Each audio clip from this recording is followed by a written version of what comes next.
The morning Clara Ashford turned 18, her Aunt Meredith threw a bowl of cold porridge directly at her face. Not because Clara had done anything wrong, not because the porridge was bad.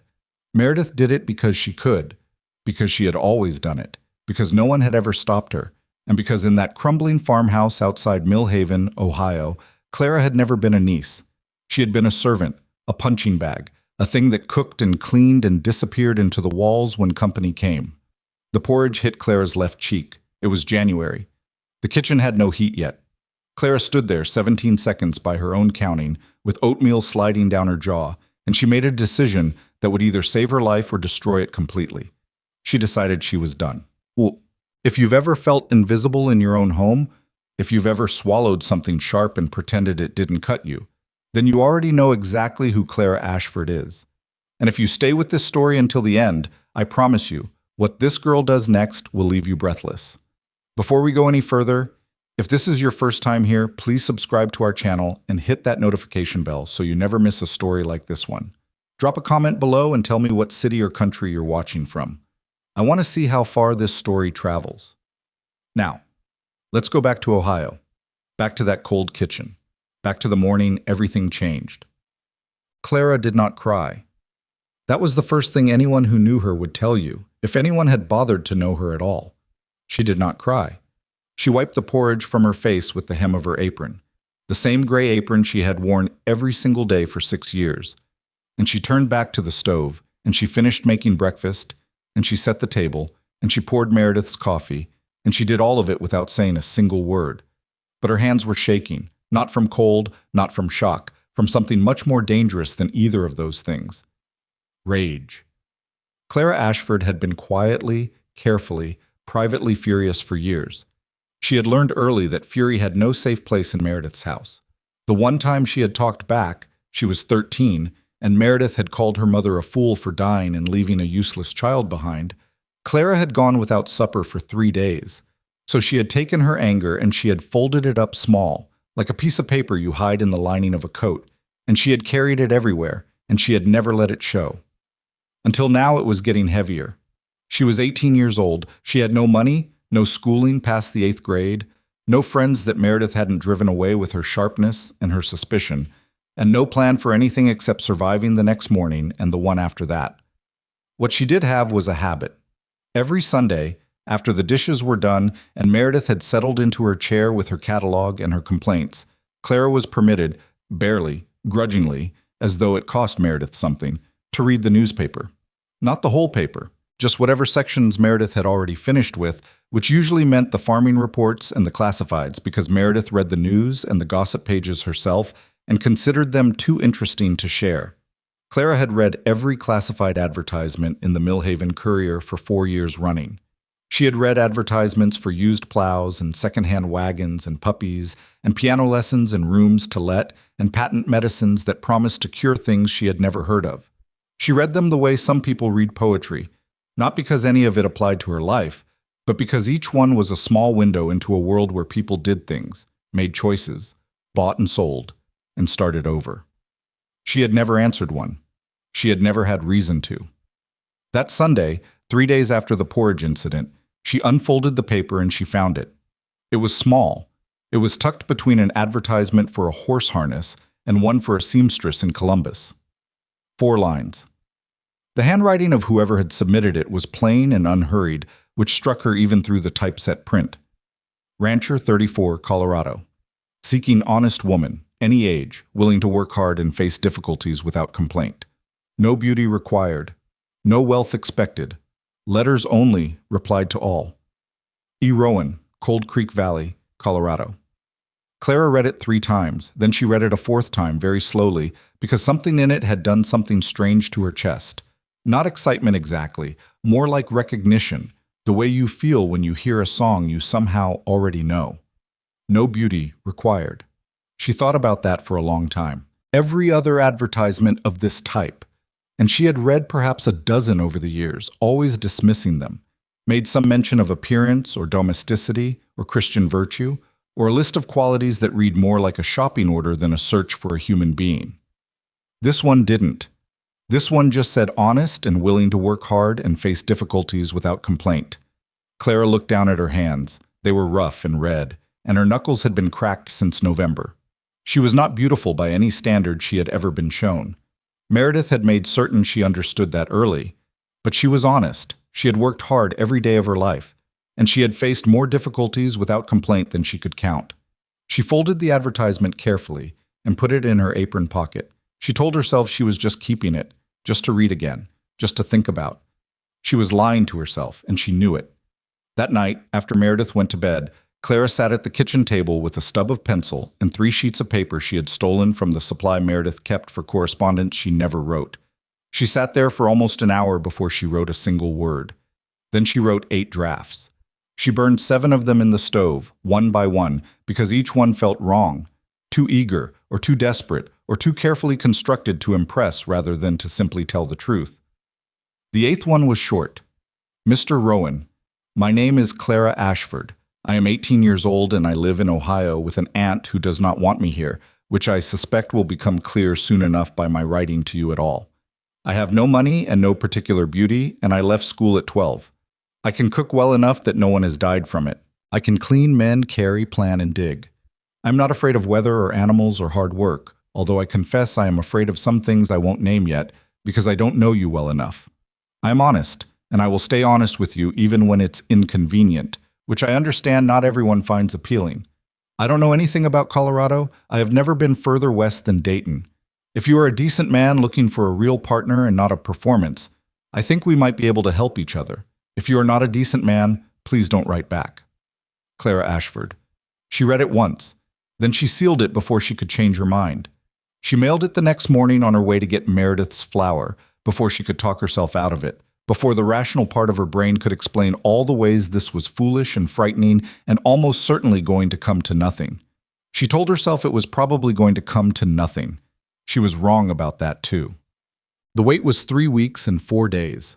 Clara had started to convince herself that Elias Rowan was either a fiction, a dead man, or a man with better options and too much dignity to respond to a girl who had described herself as someone whose primary qualification was not killing people with her cooking. She had started to fold the whole episode up the same way she folded her anger, small, tucked away, don't look at it, when Meredith handed her a letter one morning with a look on her face that was sharper than usual. "You've been corresponding with someone," Meredith said. It wasn't a question. Clara took the envelope. Her name was on the front in a handwriting she didn't recognize, plain, unhurried, the same quality she had imagined from the advertisement. Her heart was doing something unreasonable. "It's nothing," she said. "Doesn't look like nothing. Looks like a letter from Colorado." Meredith's eyes were small and bright and mean in the way of a bird that pecks at things. Not because it's hungry, but because pecking is what it does. "Who do you know in Colorado?" "No one," Clara said. "Not yet." She should not have said that last part. Meredith took exactly 2 seconds to understand what was happening, and in those 2 seconds her face moved through a sequence of expressions that Clara would remember for the rest of her life. Surprise, then contempt, then something uglier than either. A kind of possessive fury, the fury of someone who has just realized that a thing they considered theirs is trying to leave. "You wrote to a stranger," Meredith said. "A man." "I wrote to a rancher who placed an advertisement in the paper. You are 18 years old, and you have no sense and no judgment, and you are going to get yourself killed." Meredith reached for the letter. Clara stepped back.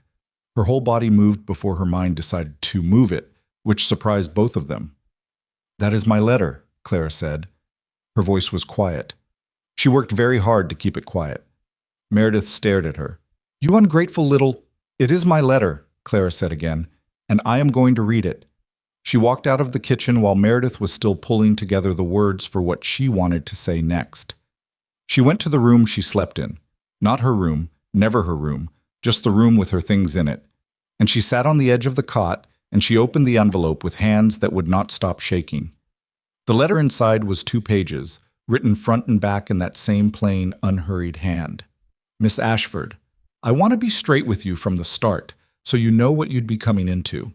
I have 400 acres in Cold Creek Valley, which is a beautiful place when it isn't trying to kill you, which is most of the time. The cabin is solid but not comfortable. The winters are long and mean. My nearest neighbor is 3 miles south. I have worked this land alone for 6 years since my father passed, and I am honest enough with myself to know I cannot work it well and manage everything else too. I need a partner, not a servant and not a decoration. A partner. Someone who can think and decide and carry weight alongside me, not behind me. You asked me to tell you if I'm a decent man. I don't know how to prove that in a letter. I try to be. I have never raised a hand to anyone who didn't come at me first. I keep my word when I give it. I'm told I am not easy to talk to, which I think is probably fair. I don't have much practice. Your letter was the most honest one I received. I got 43 letters. Most of them told me what women thought I wanted to hear. Yours told me what was actually true about you, including the part about being afraid of things you wouldn't name yet. That part made me think you were someone who could be trusted.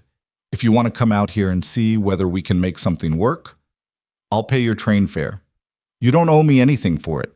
If you come and decide after a month that this isn't the life for you, I'll pay your fare back to wherever you want to go. No hard feelings. But I think you might surprise yourself. I hope you'll write again. Elias Rowan. P.S.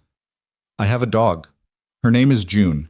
She will probably like you immediately and follow you everywhere, which I'm warning you about in advance so you're not startled. Clara sat with that letter in her lap for a long time. She noticed 2 things. First, he had answered the things she hadn't said directly, that she was trying to escape something, not just find something, without making her feel small for it. Second, he had told her the hard parts first, not the beautiful valley or the solid cabin, but the trying to kill you and the long and mean winters and the I'm not easy to talk to. Most men, in her limited experience with men, led with what they wanted you to believe. Elias Rowan had led with what was actually true. She thought about this for a long time. Then she heard Meredith on the stairs, coming up with the specific heavy footsteps she used when she was building towards something, and Clara made a calculation that was very simple and very final. She had $32 saved. Coins she had found, small amounts from errands where Meredith forgot to ask for change back, $1 her mother's sister in Pennsylvania had sent for her 15th birthday that Meredith had somehow overlooked. $32 was not much. But the train fare to Colorado from Ohio. She had looked it up once, idly, the way you look things up when you are dreaming about leaving a place, was about $26. She had $6 left over. She could do this. She wrote back that evening and said yes. She left on a Thursday, before dawn, while Meredith was still asleep. She didn't leave a note. She had thought about it. She had written several in her head over the 2 weeks between her second letter and the train ticket Elias Rowan sent by post, tucked inside a brief note that said only safe travels. June is excited. She had composed careful letters in her mind explaining herself, thanking Meredith for the roof even if not the warmth, wishing her something she genuinely couldn't bring herself to wish. In the end, she couldn't make any of it sound like anything other than what it was, which was goodbye to someone who had never wanted her there. So she left nothing. She took her carpet bag. It had been her mother's, and it was the only thing in that house that was truly hers. And she packed it with her 2 dresses, her mending kit, her copy of a household management book she had borrowed from the county library 3 years ago and quietly kept, and Elias Rowan's 2 letters. She put on her coat. She picked up the bag. She stood in the doorway of the room she had slept in for 6 years, and she looked at it in the gray pre-dawn light. Nothing in it had ever been chosen by her.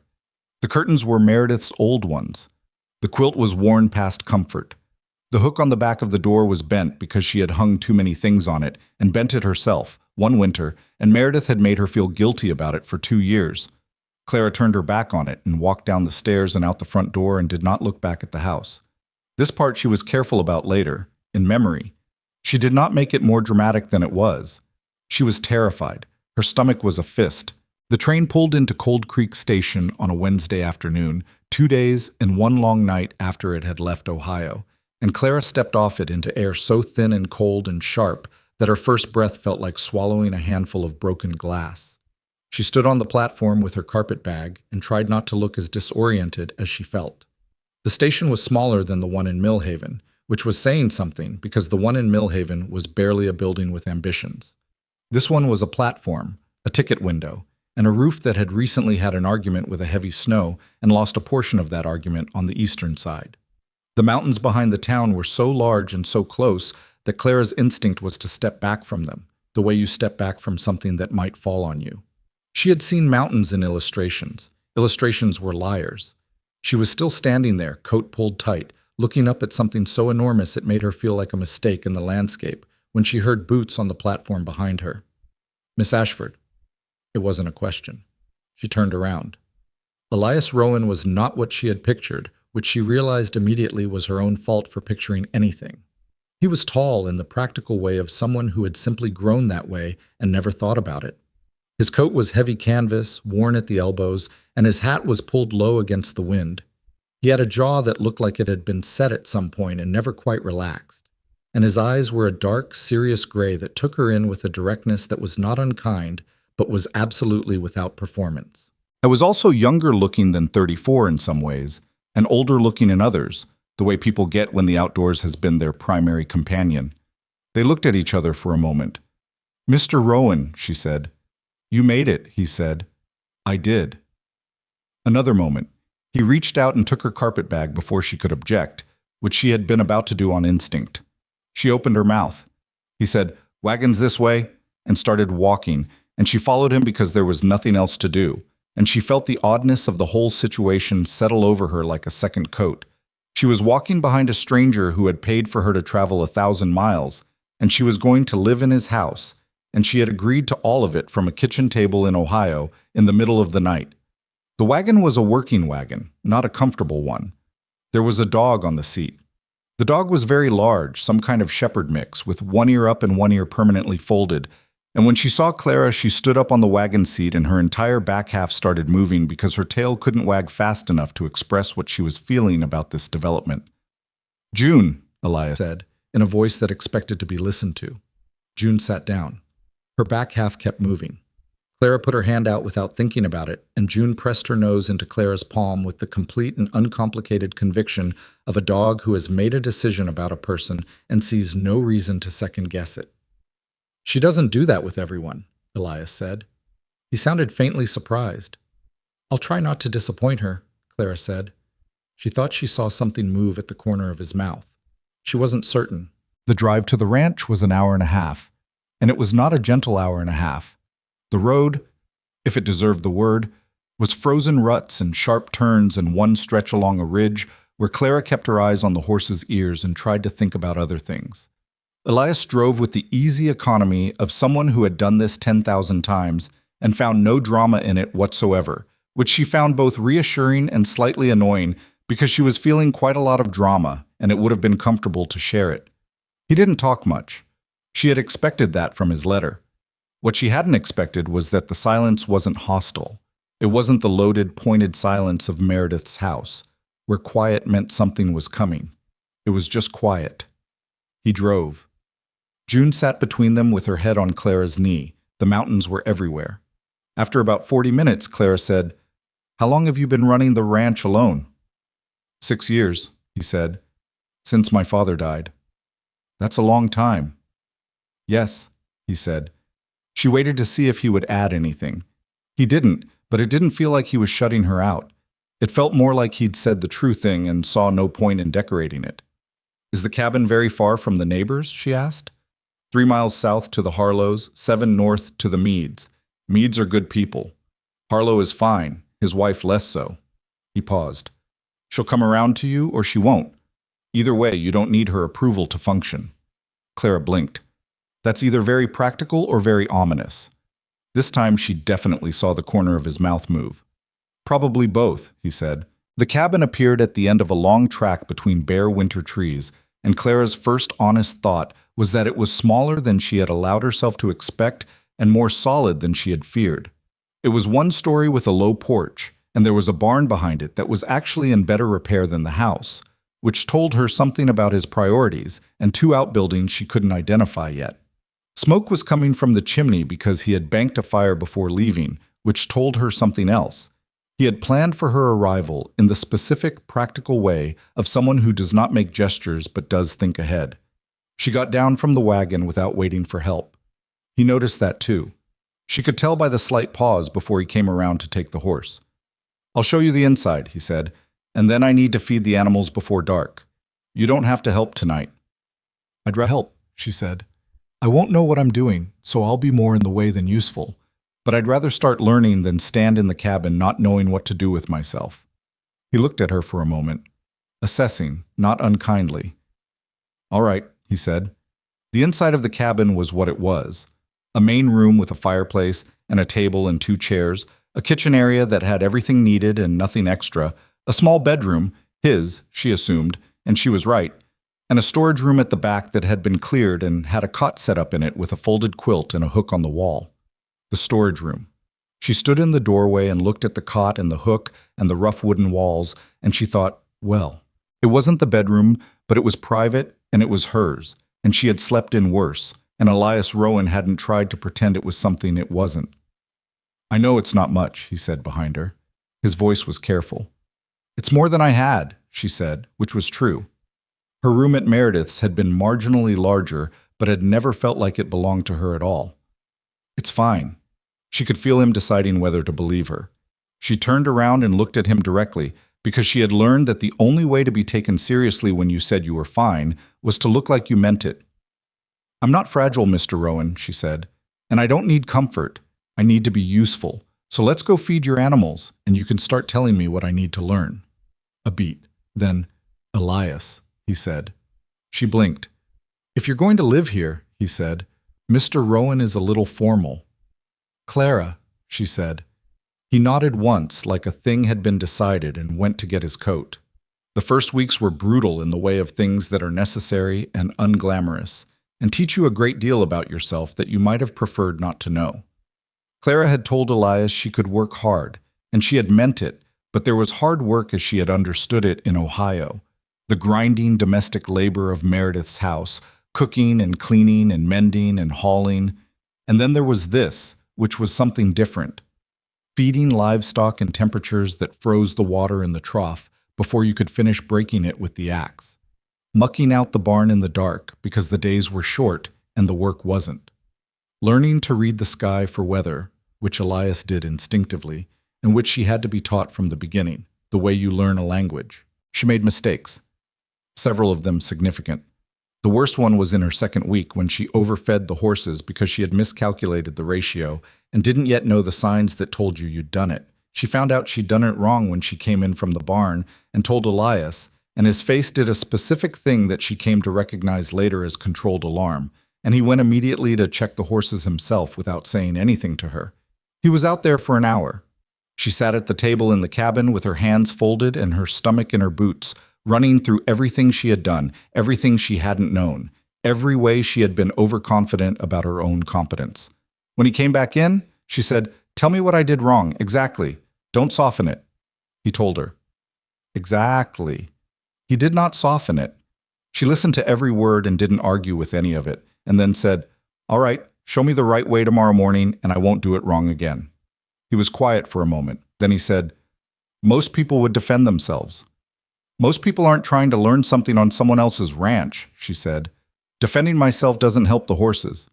He looked at her with that level gray gaze, and she held it without flinching, which she was aware she was doing deliberately, and something shifted slightly in the room that she couldn't quite name. "I'll show you tomorrow," he said, and that was the end of it. She didn't make that mistake again. The community, she discovered, had a quiet opinion about her arrival that nobody stated directly to her face, but that she could feel the way you feel a temperature drop before you see it. The first time Elias drove her to the general store in town to pick up supplies, 2.5 weeks after she arrived, when the road was passable and the weather was holding. She noticed it in the way conversations paused slightly when she walked in, the way she got looked at not with hostility exactly, but with a measuring, waiting quality, like people checking to see how long she would last before they invested anything in knowing her. The man behind the counter, whose name was Aldous and who had been in Cold Creek Valley longer than most of the families, was perfectly polite. He introduced himself, he filled the supply order, he did not say anything unkind. But he also, when Elias went to look at something in the back of the store, said to Clara with the particular gentleness of someone being kind about something painful, "You settling in all right, miss? It's a hard place, this valley." "I'm settling," she said. "Good," he said. He paused. "We've seen a few young women try the ranch life out here. It doesn't suit everyone." He meant it gently. It landed like a small stone thrown from a distance, The kind that doesn't break anything but makes you aware that it could have. I appreciate the concern, Clara said pleasantly. What doesn't suit everyone isn't necessarily what won't suit me. Aldous looked at her for a moment with an expression that reorganized itself into something that was almost respect. No, he said. I suppose not. In the wagon on the way home, Elias said, without looking at her, Aldous told you it was a hard place. Something like that, she said. He says it to everyone. Had 3 mail-order brides go back east in the last 4 years, 2 of them from ranches just north of mine. Clara absorbed this. He was warning me. I was being kind, in his way. I know, she said. She watched the road for a moment. Do you think I'm going to go back east? Elias was quiet long enough that she looked at him. His eyes were on the road, his jaw in that set position that was just his face when he was thinking. I didn't before I asked you to come, he said. Still don't. It was not a declaration. It was a simple statement of his assessment, delivered the same way he said everything, without ornamentation. But it settled something in her chest that she hadn't realized was unsettled. She looked back at the road, and they didn't talk about it again. The woman Elias had mentioned, Harlow's wife, whose name was Dorothea, came to the ranch the following week, ostensibly to bring a pie and welcome Clara to the valley. The pie was genuine enough. The welcome was a complicated piece of work. Dorothea Harlow was around 50, with the kind of lean, watchful face that came from living hard and trusting slowly. She sat at the table in the cabin while Clara poured coffee and made conversation, and the whole time she was there she was looking at the room, at the arrangement of things, at Clara's hands and Clara's posture, and the way Clara moved in the kitchen, cataloging everything with the efficiency of a woman who had survived a long time by reading situations accurately. You're young, Dorothea said eventually. It wasn't cruel. It was just an observation delivered without wrapper. 18, Clara agreed. Elias is 34. I know. 16 years is a gap. It is, Clara said. She set down her coffee cup and looked at Dorothea directly, because she had found that directness either worked or it didn't, and there was no point pretending to be someone who looked away. Is there something specific you want to ask me? Dorothea blinked. Then something happened in her face that might have been the beginning of approval. Are you going to stay? She asked. Not what you think I want to hear. The real answer. Clara thought about it for a moment. She thought about the horse-feeding mistake and the frozen water troughs and the mountain air that still sometimes felt like it was cheating her lungs of something.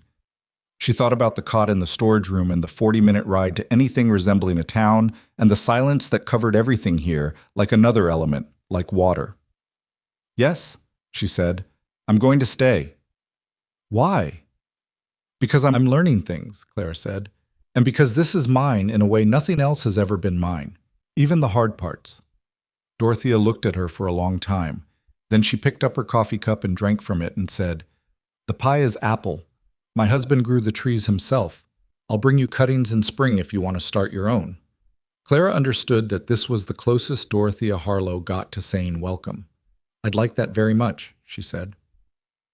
Elias and Clara had developed by about the 6th week a working rhythm that Clara had not expected to feel as comfortable as it did. He woke early and did the first barn check. She was up by the time he came in and had coffee and whatever was practical for breakfast on the table. They worked separately through the morning on different tasks. She had taken over the full domestic operation of the cabin without discussion because it needed doing and she was better at it.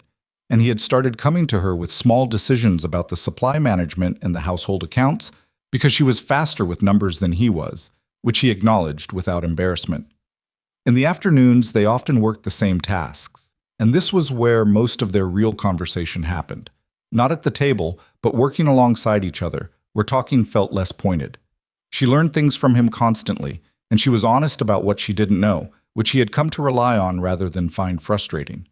He was not a patient teacher in the formal sense. He didn't explain things twice if he could show them once.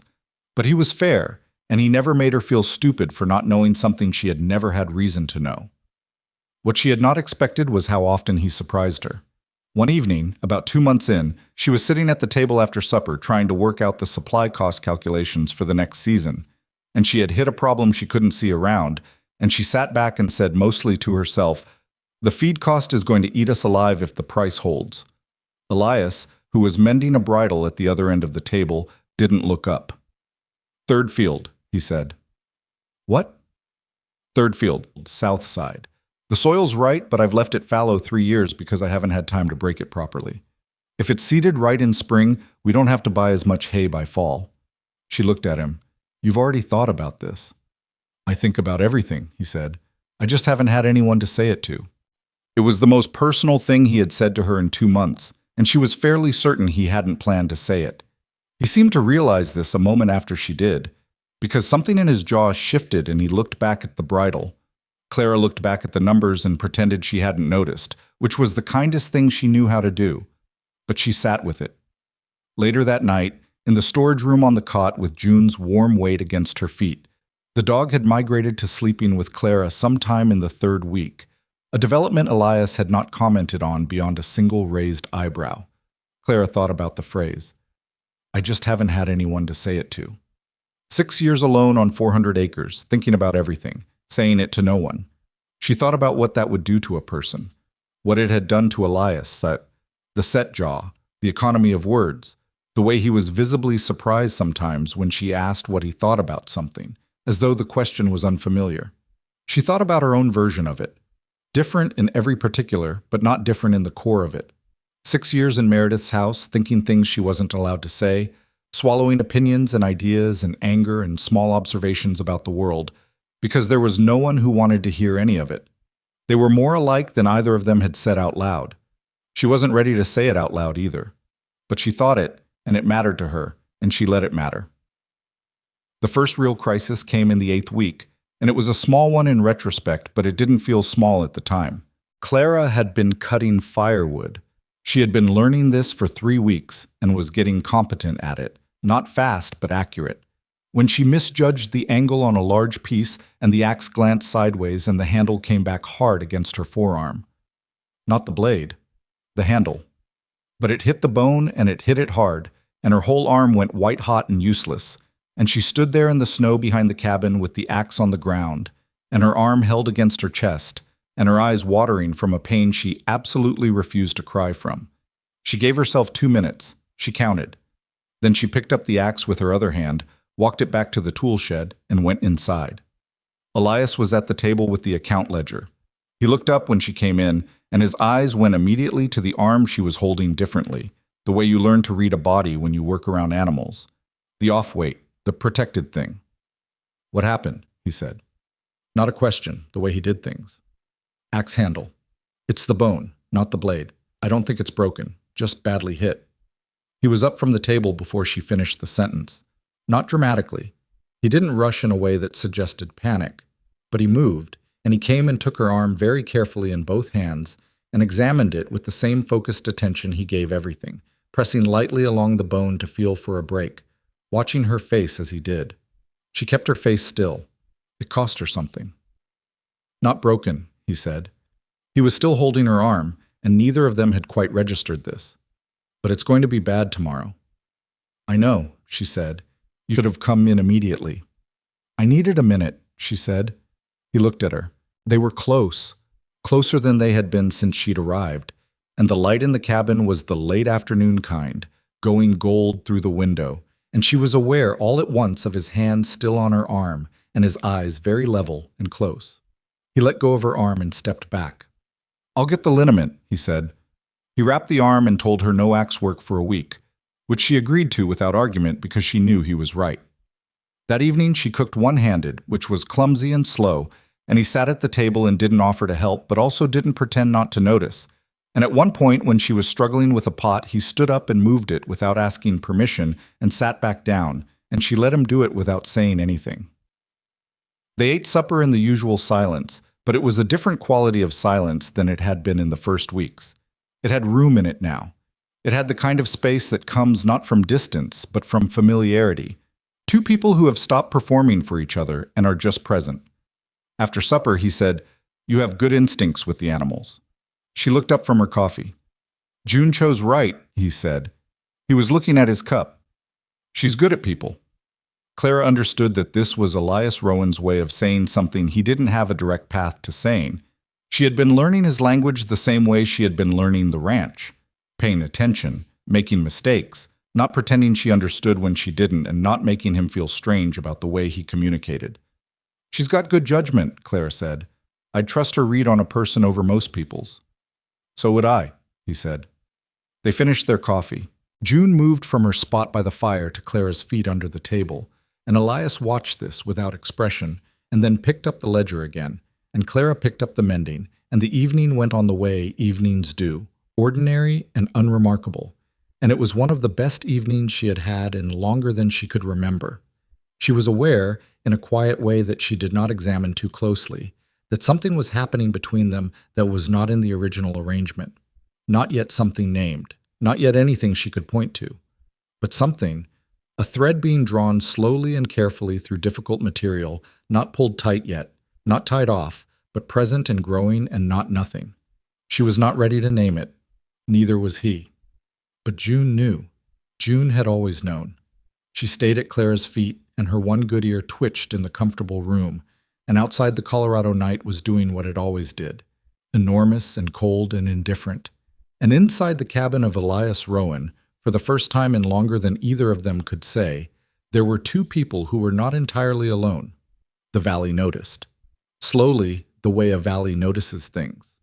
Dorothea Harlow started sending her husband over with eggs twice a month, which was her way of maintaining a connection she wouldn't name.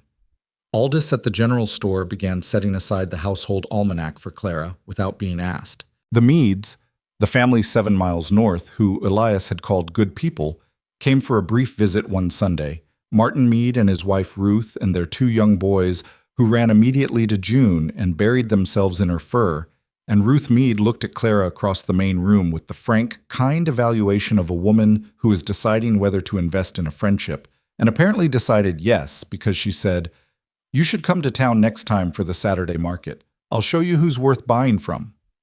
"I'd like that," Clara said, and meant it more than Ruth Mead could know. The plain, ordinary possibility of a friendship, of being known to someone, of having a person in a place who expected to see you. She was not happy exactly. It was too early for that, and she was too practical to use the word loosely. But she was something she was having trouble finding the right term for.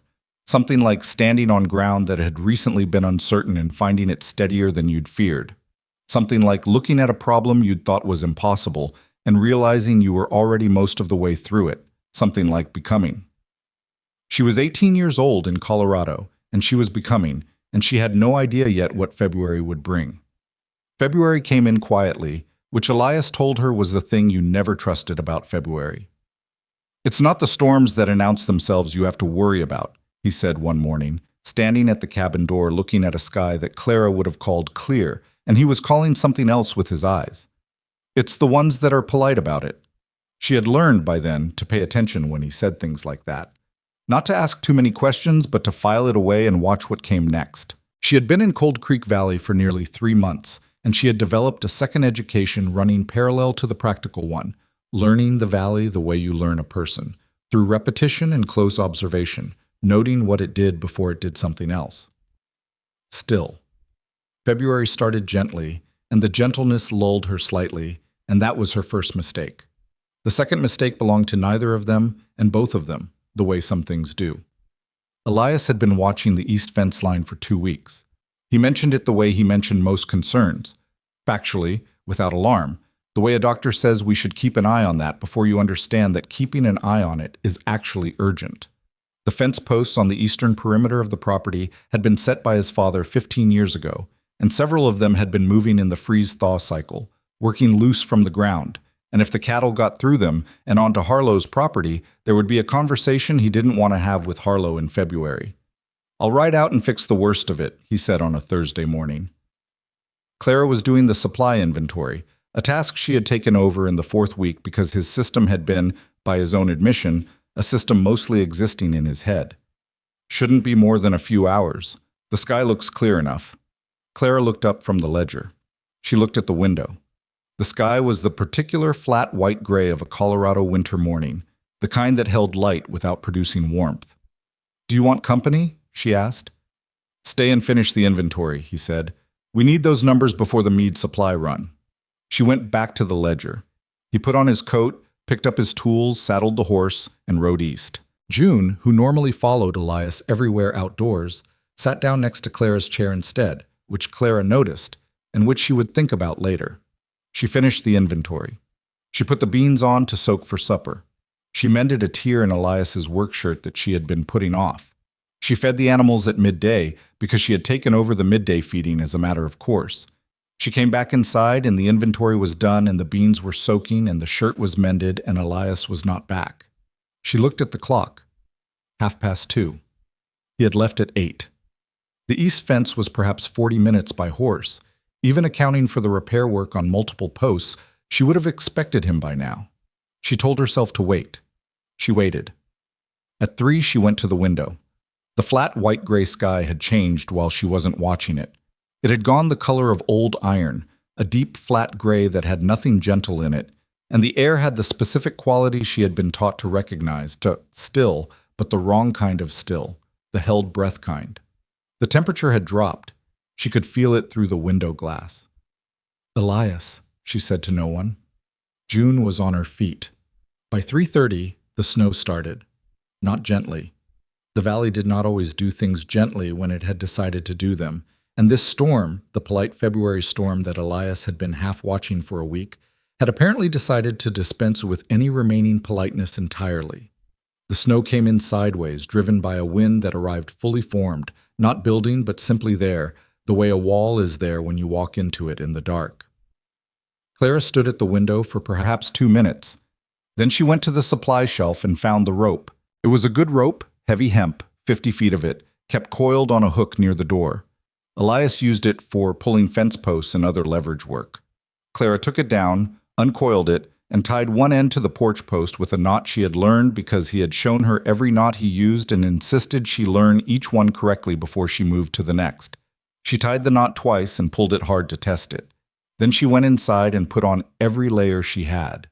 2 wool undershirts, her warmest dress, the heavy coat, 2 pairs of wool socks, her boots. She wrapped her scarf around her head and face until only her eyes were showing. She took the lantern even though the afternoon was still technically light, because visibility in the whiteout beyond the porch was already less than 10 feet and falling. She was aware that what she was doing was not without danger. She was not performing bravery. She was a practical girl who had made a practical calculation. And the calculation was this. Elias had been gone 7 hours to a location 40 minutes away, and there was now a blizzard between here and there, and he had not come back, and waiting in the cabin was a choice she was making if she stayed, not a neutral default. She was not going to wait in the cabin. She opened the door. The wind hit her like a physical argument.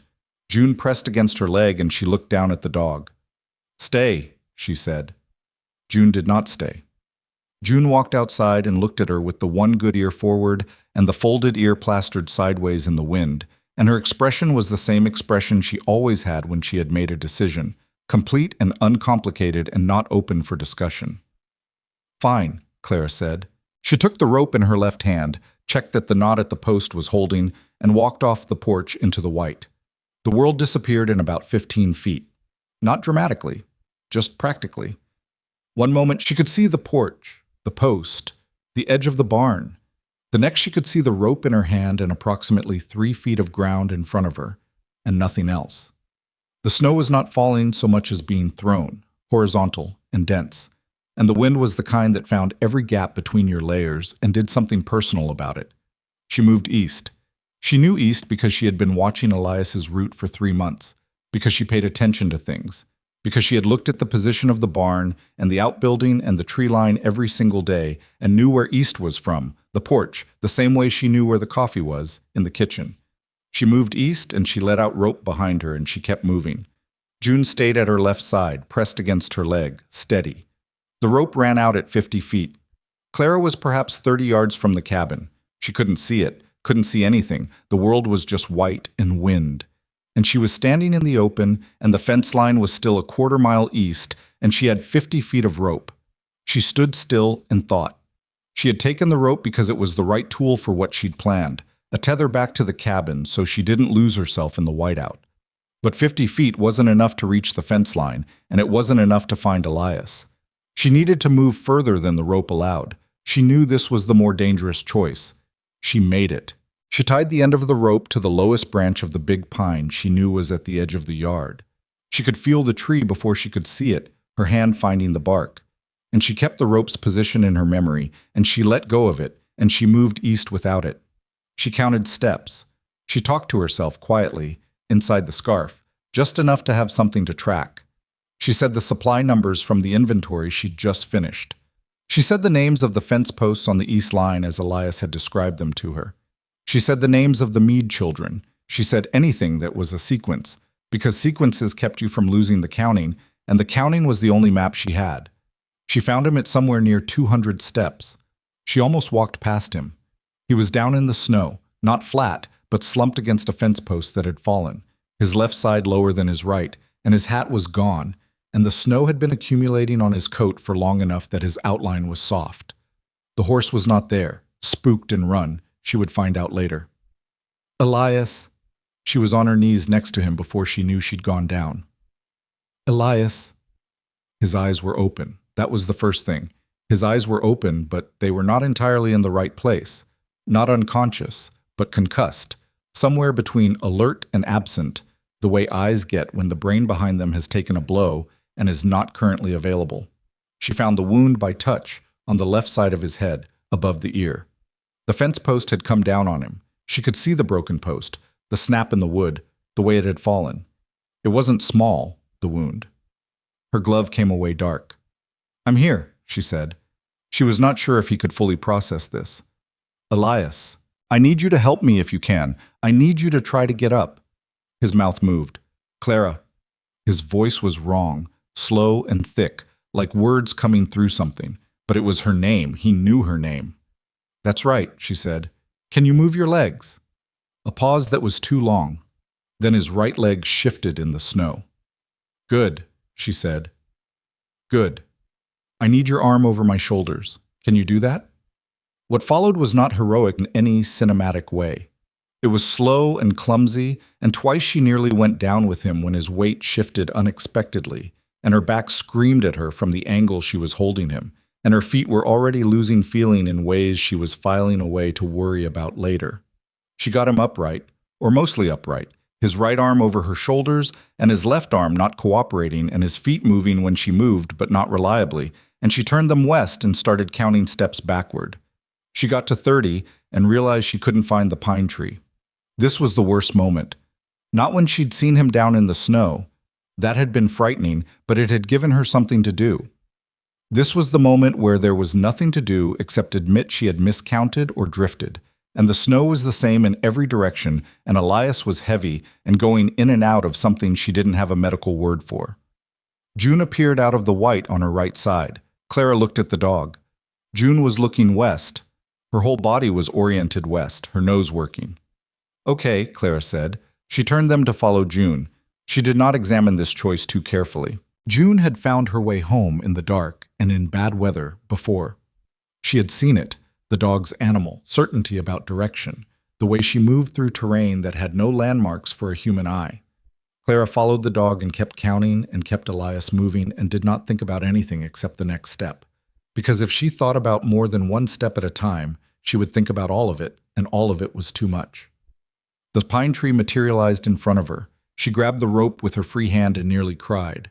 Not from fear, not from relief exactly, but from something more basic than either, the animal response to finding the thing you needed when you needed it.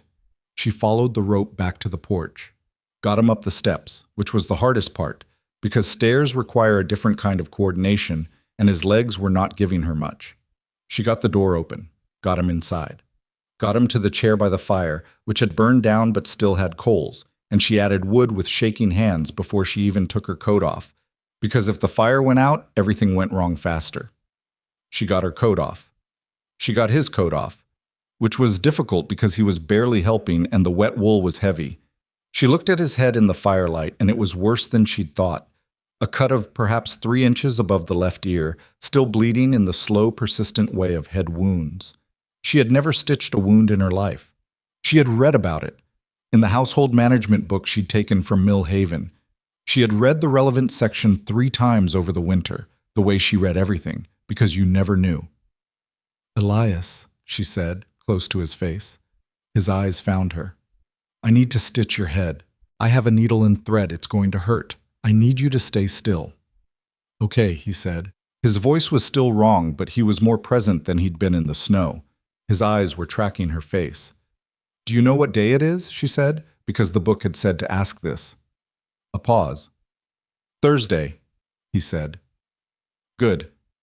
It was Thursday. He was correct. Do you know where you are? Home, he said. That's right. She was already moving to the supply shelf for the needle and thread. You're home. You're going to stay awake for me.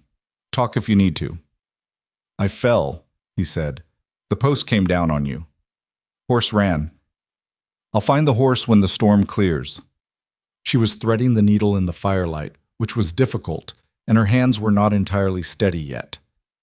Right now, the horse is someone else's problem.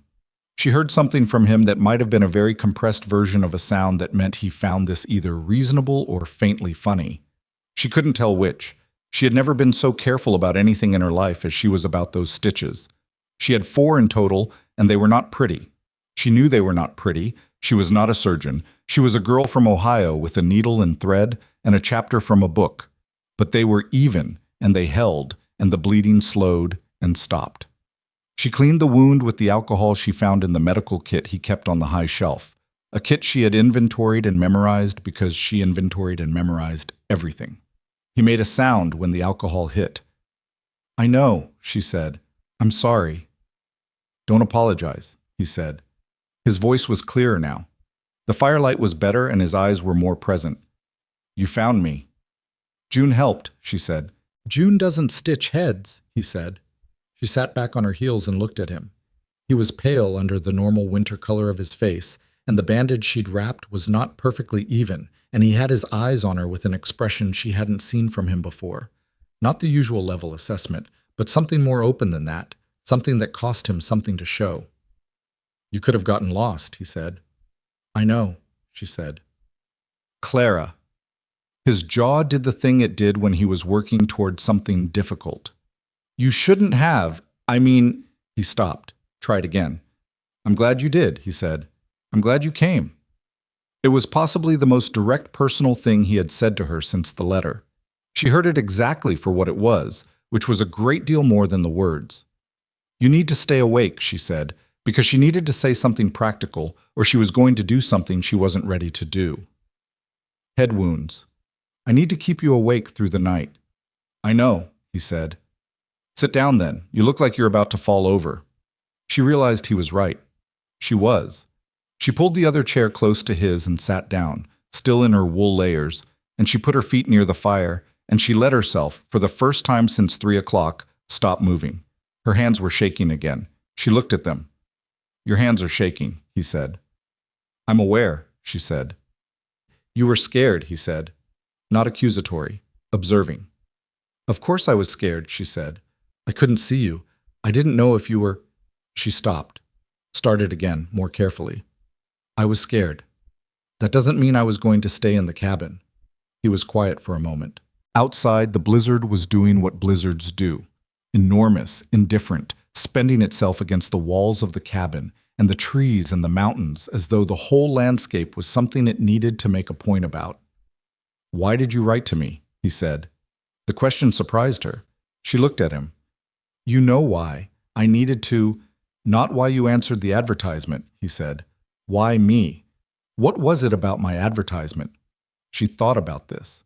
The firelight moved over his face, the bandage on his head, the lines that were both young and old depending on where the light hit. You said no beauty required, she said. He nodded slightly. Waited. And you said honest, she said. You didn't say good or moral or virtuous. You said honest, like that was the thing that actually mattered to you, like you'd thought about it. She looked at the fire.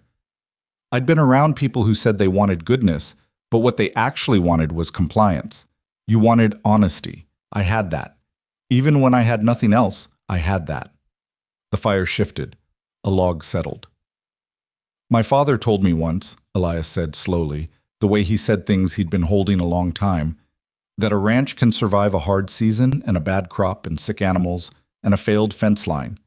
It can't survive people who lie to each other about what's happening. Clara looked at him.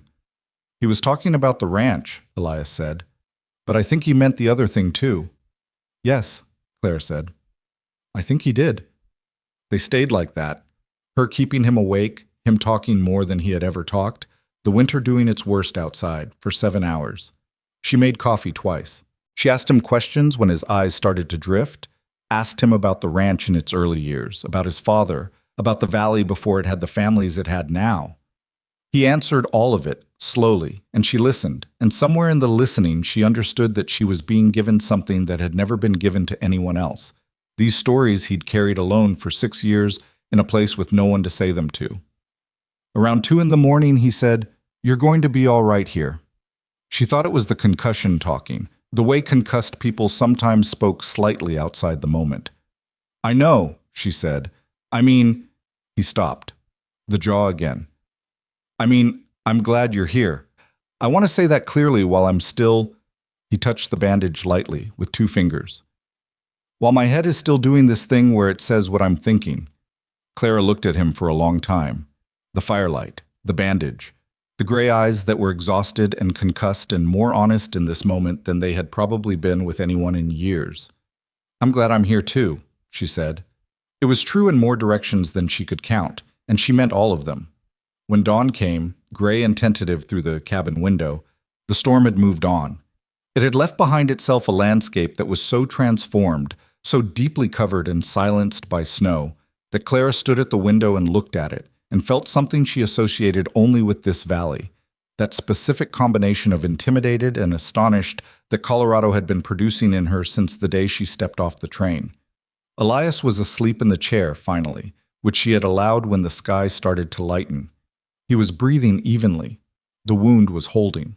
His color was better than it had been at midnight. June was sitting beside his chair. Clara put on her coat and went out to check the animals. The snow was past her knees in places. The barn door had drifted and she had to dig it partially clear before she could get it open. She fed the cattle and checked them one by one, the way he had taught her, looking for signs of distress or cold damage, talking to them quietly the way she'd learned calmed them down. She found the horse in the east paddock, returned on his own, standing in the shelter of the fence with his head down and his coat caked with ice. She brought him in and dried him off and gave him grain, talking to him the whole time, steady and low, and the horse pressed his face against her shoulder and stood there. When she came back inside, Elias was awake. He was sitting up straighter and his eyes were clearer than they'd been since the fence post, the right kind of clarity, present and oriented. He watched her come in and take off the outer layers, and she could feel the watching, but she didn't make it strange, just moved to the stove to start coffee. "The horse came back," she said. "He always does," Elias said. "How are the cattle?" "Fine. All present, no cold damage that I can see. I'll check again at midday." A pause. "Clara?" She turned around. He was looking at her with the morning light on his face and the bandage above his ear, and that expression she hadn't seen until last night, the open one, the one that cost him something. "Thank you," he said. She had expected him to say this, and she had thought she would have something ready to say back, something practical and deflecting. But standing in the kitchen in the morning after the worst night of the winter, with her boots still wet and her back aching from the angle she'd held him in the snow and the weight of the whole night somewhere in her body, she found she didn't have anything deflecting ready. "You would have done the same," she said. "Yes," he said. "But you didn't know that for certain when you tied the rope to the post." She hadn't thought of it that way. She turned it over. He was right. She hadn't done it because she was certain he would do the same. She had done it because the alternative was unacceptable to her, and that was something different, something that said things about the previous 3 months that she hadn't quite assembled into words yet. "No," she said. "I didn't know that for certain." He nodded, like she'd confirmed something. "The stitches will need to come out in about 10 days, she said, because she needed to say something practical. "I'll check them tomorrow. You should probably not ride or do heavy lifting for the rest of the week. The fence still needs—" "The fence will wait," she said. "The cattle are in. Harlow's cattle aren't going anywhere in 3 feet of snow. The fence can wait until you can ride without your head doing what it was doing last night." He opened his mouth. "Elias," she said, "the fence will wait." A pause. Then, "All right," he said. And there it was again. That thing she had been learning to read, the slight shift in the room, the something between them that was not the original arrangement anymore. He had listened to her, not because he had no choice, but because he trusted her read on it, and that was not nothing. That was, in fact, quite a lot. She made the coffee. She made it the way he took it, without being asked, because she had been paying attention for 3 months.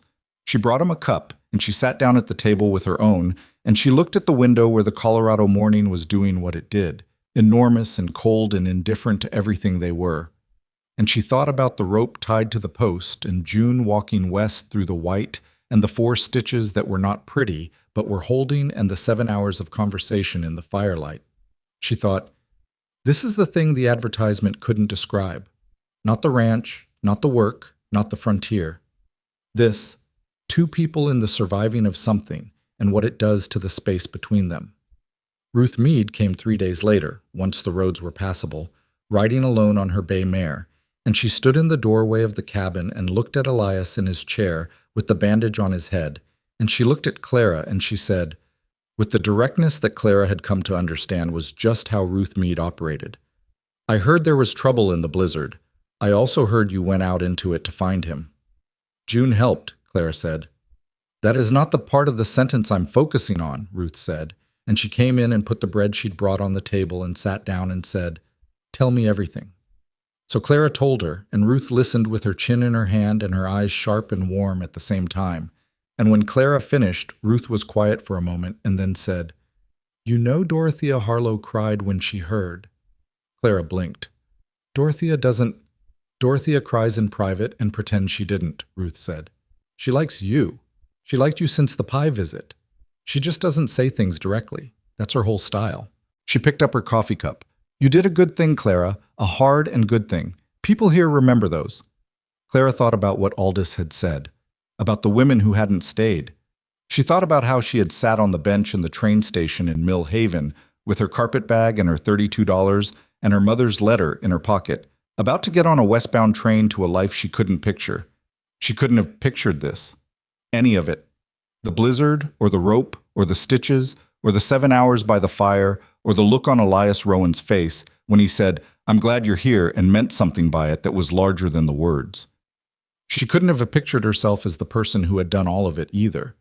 But she had. And the valley was remembering.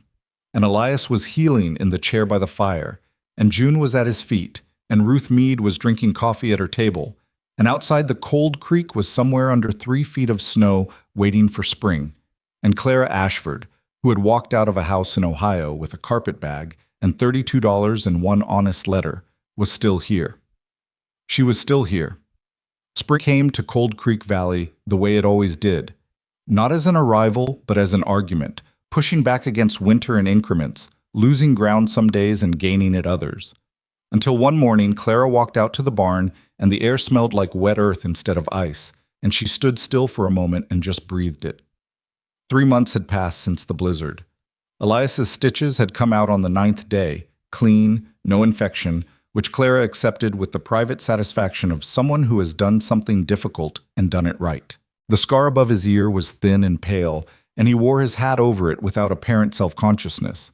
And the only time it came up was when Ruth Meade visited and said, with her characteristic economy of feeling, good stitch work, and Clara said thank you.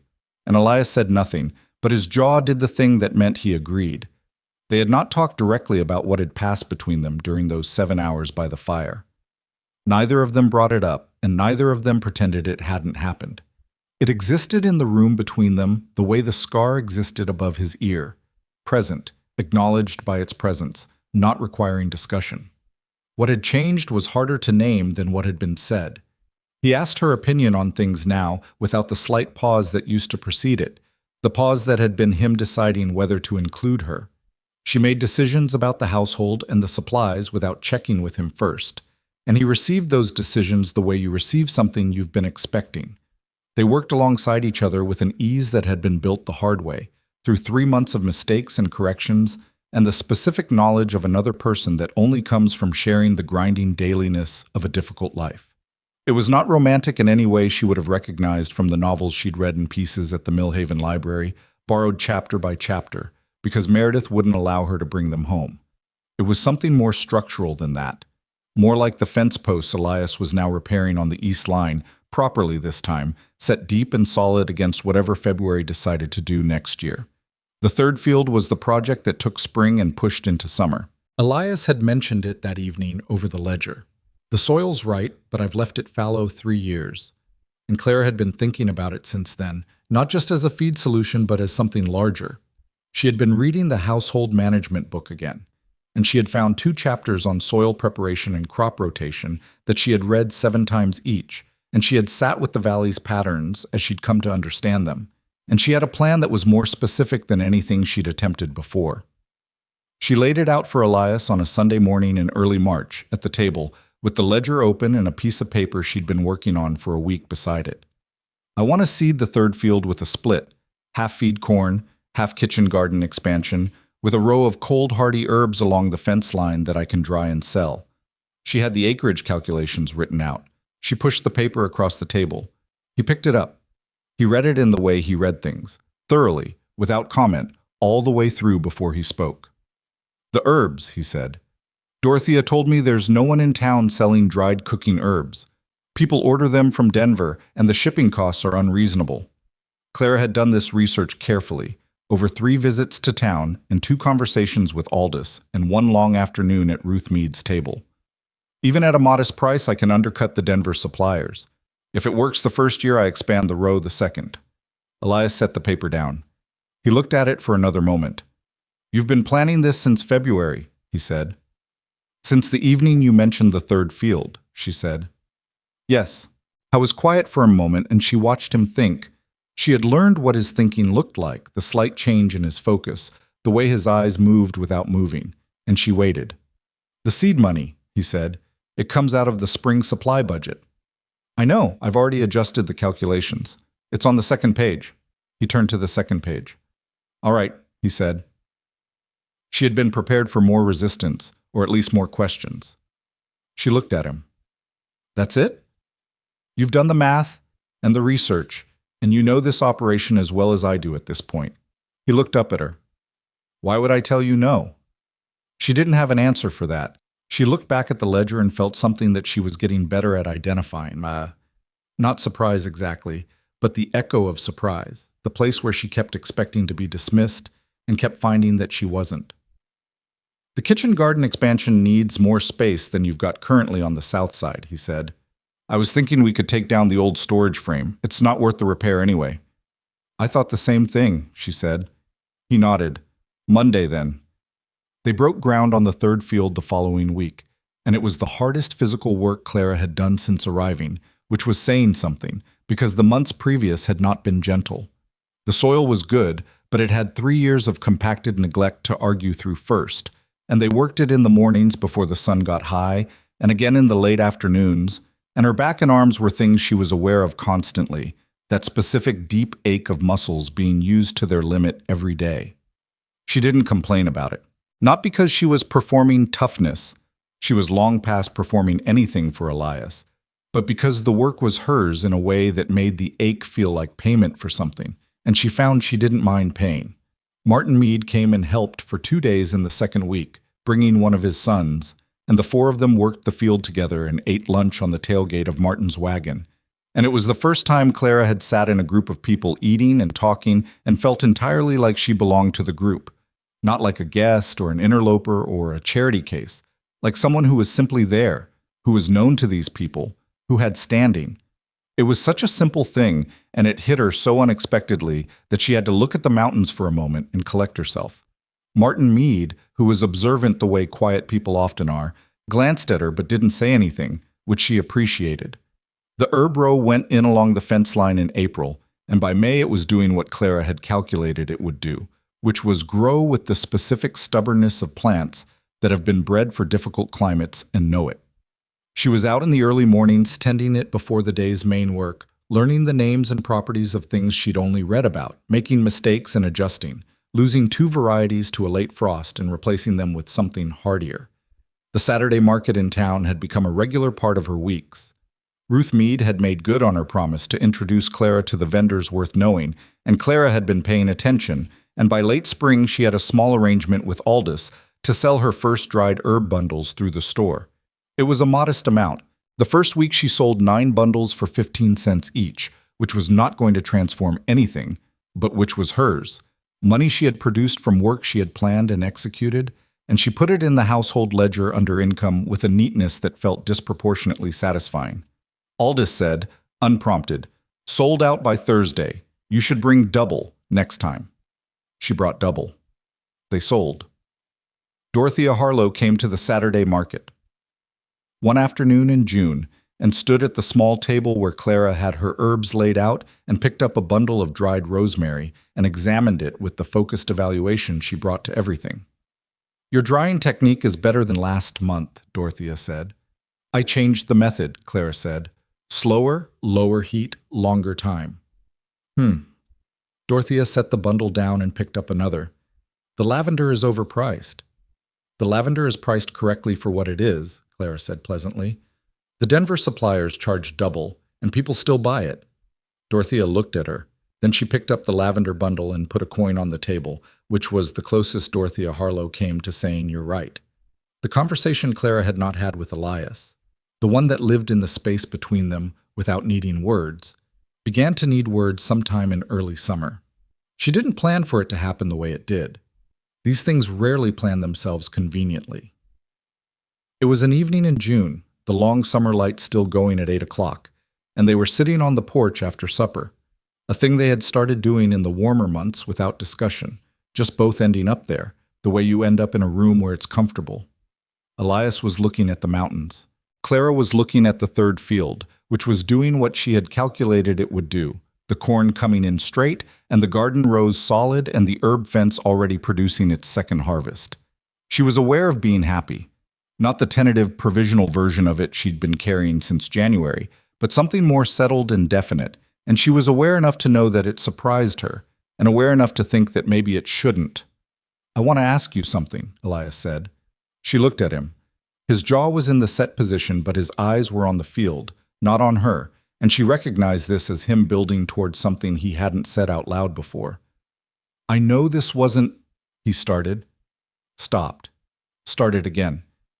"The arrangement was practical, I know that. You needed a way out and I needed help, and that's what the letter was." "Yes," she said carefully.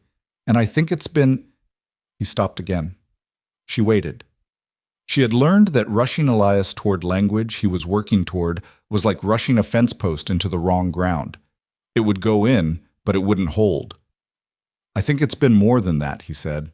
"For a while. I think you know that." Clara looked at her hands in her lap. The rough knuckles, the short nails, the new calluses layered over the old ones. Hands that had tied a rope to a porch post in a blizzard and stitched a wound by firelight and broken ground on a third field, and built something here that she had not known, in January, she was capable of building. "I know that," she said. He was quiet for a moment. Then he said, "I'm not good at this part. Saying it." "I know that too," she said. "I want to say it anyway." He turned to look at her finally, and in the long summer light his face was open the way it had been during the blizzard night, the way it was when his head hurt too much to keep things behind where he usually kept them. "I'm not the same person I was before you got here. I don't think the ranch is either. I think that's because of you, and I think you should know I know that." Clara looked at him for a long time. The light was going gold over the mountains behind him, doing the thing Colorado light did in the evenings that she had stopped being surprised by and started being grateful for. He was not easy, and he was not simple, and he was not without the damage that 6 years of hard and solitary life leaves on a person. He was also honest and fair and steady in the way of things that have been tested and held, and he had never once in 6 months made her feel small. "I'm not the same person either," she said. "I think that's because of both of us." He nodded, like she'd said the right thing, and looked back at the field. They sat there in the evening for a while longer, not saying anything else, which was fine. It was enough. With Elias, the words were only ever part of it. What followed over the summer was a different quality of life than anything that had preceded it, and Clara was honest enough with herself to name that. They were not suddenly easy with each other in the ways that people sometimes are in stories, all the rough edges gone. Elias was still not talkative. He still did the thing where he disappeared into himself for hours and emerged with a decision already made that she had to ask about to understand. She still had moments of sharp impatience when the physical demands of the ranch pushed past what her body wanted to give. Moments where she sat in the kitchen and put her head in her hands for 60 seconds before she got back up. But there was something underneath all of that now that hadn't been there before, a foundation she kept finding when she put her weight down. She would be in the middle of something hard, and she would hear him in the barn or see him coming across the yard, and she would feel the ground under her, solid, and that would be enough to keep going. She told him this once, awkwardly, trying to describe it. He thought about it for a moment and said, "That's what I feel when you're here too." It was enough. With Elias, it was always enough. She told him about the child on a September evening. She had known for 4 weeks by then. She had known, and she had not said anything while she worked out what it meant and what it changed and what she was afraid of because she was afraid, with a specific cold fear that she'd been carrying since she figured it out. Not afraid of the child itself. Something in her had moved toward that news with a completeness that surprised her, a yes that was more physical than decided. Afraid of what it would do to him. Afraid of what he would do with it. She knew enough about him by now to know that fear lived in him too, in the deep places he didn't often let her see. She knew his mother had died when he was very young. She knew there had been something with a woman before. He had mentioned it once, briefly, in the way you mention a thing you've decided to keep short. And she knew it had ended badly, though she didn't know the particulars. She knew that underneath the steadiness he showed the world, there were places in him that the solitary years had made fragile in specific ways, and that one of those places was about the future, about allowing himself to believe in one. She told him on the porch, because the porch had become the place where the real things happened between them. "I'm going to have a child," she said. Straight, no lead-up, because she had learned that with Elias, the lead-up sometimes made things harder, not easier. He was very still for a moment. She watched his face do several things in a short amount of time, something she couldn't name first, something bright, and then something clouded moving through behind it, and then the jaw setting in the way it did when he was holding something difficult. "When?" he said. "February, I think. Maybe early March." February. She saw him register this, the same month the blizzard had come, the same month she had tied a rope to the post and walked into the white after him. He was a man who noticed things like that. The silence stretched. Clara held herself still in it and waited, and she was aware of being afraid in a way she hadn't let herself be with him since the very beginning, that raw exposure of wanting someone to respond well to something and not knowing if they would. "I'm scared," he said finally. She exhaled, not with relief, with recognition. "I know," she said. "I am too. My mother—" He stopped. "I don't know how to—" He stopped again. "Elias." She turned to face him fully. "Look at me." He looked at her. "I'm not your mother," she said. "I'm not fragile. I'm not going anywhere. I am also genuinely frightened, and I want us to be frightened about it together rather than separately, which means I need you to be here and not disappear into yourself for the next 5 months. Something moved in his face. His jaw shifted. "That's fair," he said. "I know it is," she said. He reached out and took her hand. He did it simply, without ceremony, the way he did everything. Just put his hand over hers on the porch railing and held it there. His hands were rough and familiar, and she knew the calluses on them, the way she knew the ranch, by touch and repetition, and the specific knowledge that comes from being present every day. "I'm here," he said. "Good," she said, "because I need you to be." They sat with that for a while, the Colorado evening doing what it did, enormous and indifferent, and somehow also the most beautiful thing she had seen in her life. And June was at their feet, and the third field was dark below them, and the mountains were going purple at the edges, and Clara put her other hand over his and held on. The news spread through Cold Creek Valley the way news spread in small places. Not through announcement, but through the specific osmosis of people who see each other regularly and pay attention. Ruth Meade knew within a week, Clara told her directly, and Ruth said, "Good," in the simple declarative way that meant she had thoughts and feelings she was compressing into the smallest possible word because the feelings were large. Dorothea Harlow appeared at the cabin 2 days after, with a jar of rendered lard she said was for the baking, and then spent 45 minutes discussing the practical aspects of frontier childbirth, with a directness that Clara was grateful for, because Dorothea's directness, once you stopped bracing against it, was actually the most useful form of information she could provide. "You'll want Ruth Meade there," Dorothea said. "She's done midwifery work. She's better than she'll tell you she is." "Have you asked her?" "Not yet," Clara said. "Ask her now, before she gets busy in spring." Dorothea stood up. "And eat more. You're not eating enough." "I'm eating fine." "You're eating for the work. You need to eat for the other thing, too." Dorothea looked at her with that sharp, warm gaze. "You look well, Clara. I want you to know that." From Dorothea, this was an aria. Elias kept his word about being present. He was not immediately transformed. She hadn't expected that and wouldn't have trusted it if it happened. But she could see him working at it, the same way she had seen him work at everything he decided to do. He asked questions she could tell he'd been sitting with for days before he voiced them.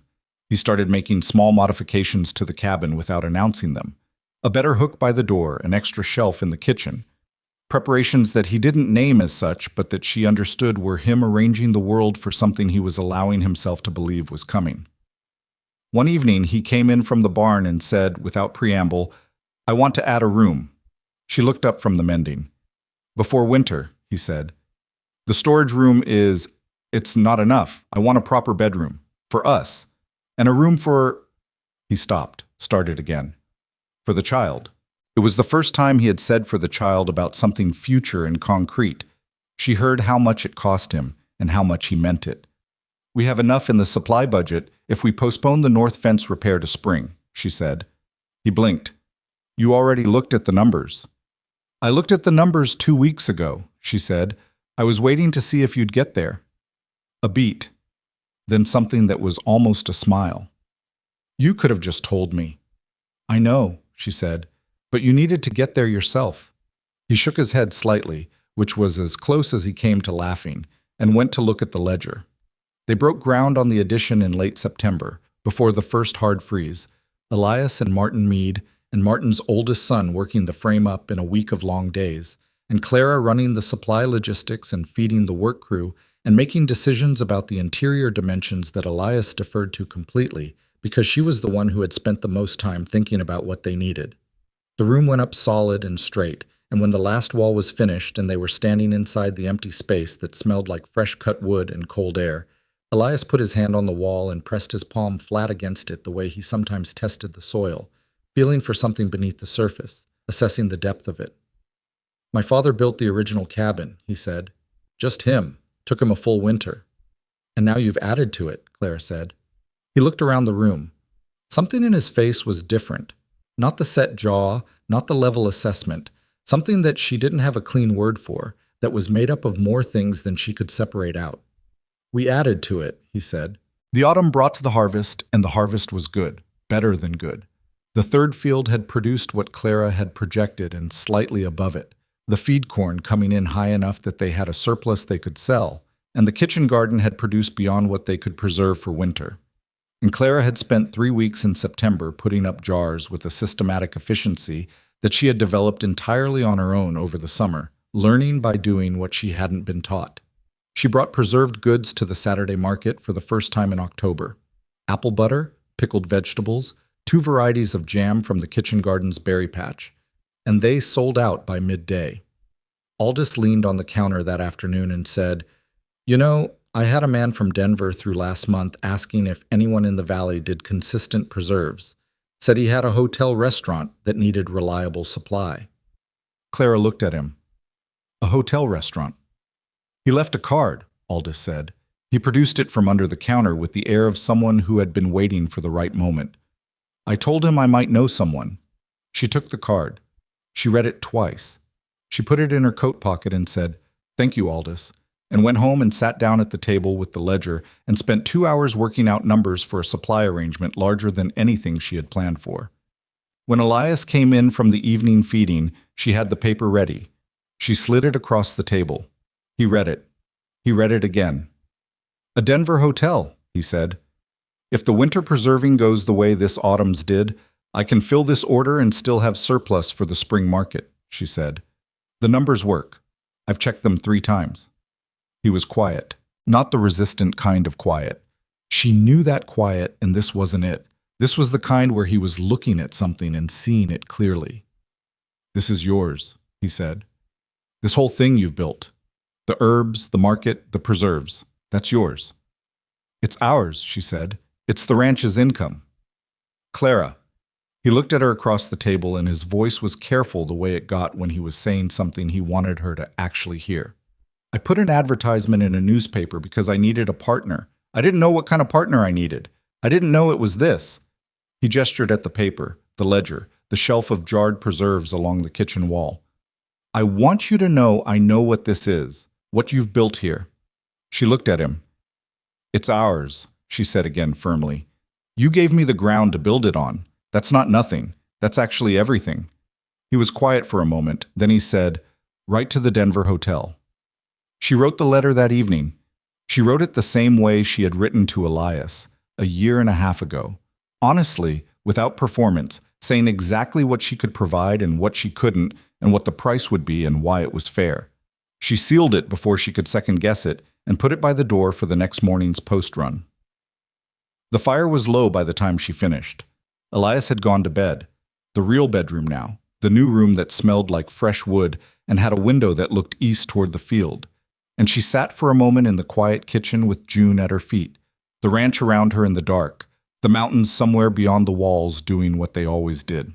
She put her hand on her midsection, which was something she had started doing privately, a quiet acknowledgement of the thing that was happening, the life that was coming toward them, whether they were ready or not. Her back ached from the day's work. She was tired in ways that were layered now, the physical on top of the other kind, the tiredness of someone who is building something large. She was 18 years old, and she would be 19 before the child came. And she was sitting in a cabin she had helped expand in a valley she had learned the language of, with a Denver hotel letter by the door and a man in the next room who had looked at her across a table and said, "I didn't know it was this," and meant it. She thought about the girl who had walked out of a house in Ohio in the dark with a carpet bag and $32, too frightened to look back. She thought, I would not be able to explain this to her. She would not be able to believe it. June shifted against her feet, settled deeper, exhaled.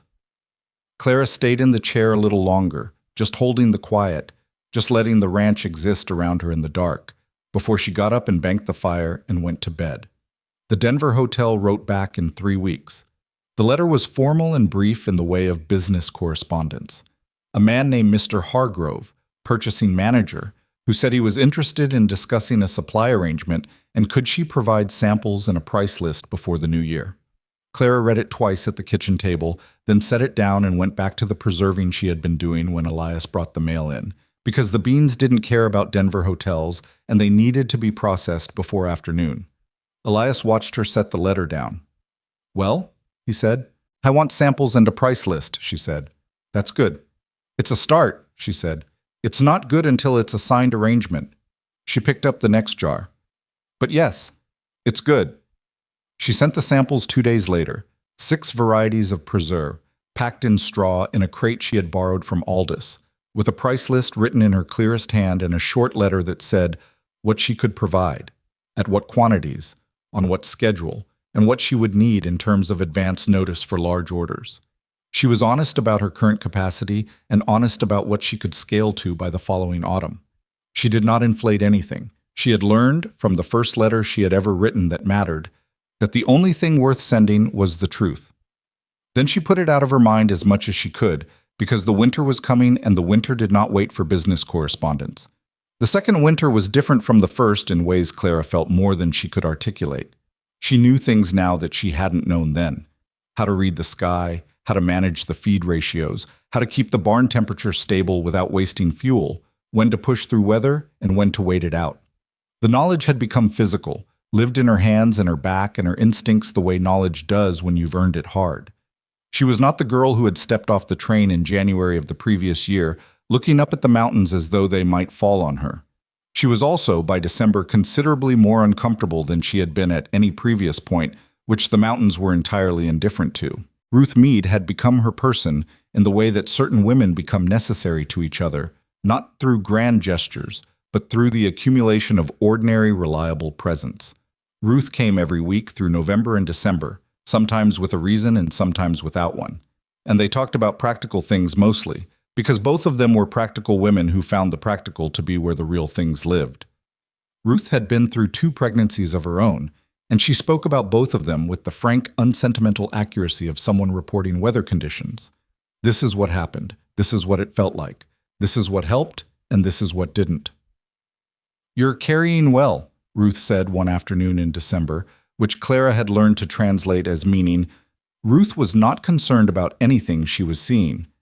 "I'm carrying heavily," Clara said. "Same thing at this point," Ruth said. She looked at Clara steadily. "Are you sleeping?" "Some." "Is Elias helping you enough?" Clara considered the question. "He hovers," she said, "which is new for him. I find it simultaneously touching and maddening." Ruth smiled. She didn't smile often. It was worth noting when she did. "Martin did that with both of ours. I told him if he asked me how I was feeling one more time, I was going to make him sleep in the barn." "Did you?" "Almost," Ruth said. "He's a good man. They don't always know what to do with it." Clara understood this precisely. Elias's fear had not disappeared. She had never expected it to disappear. That was not how fear worked.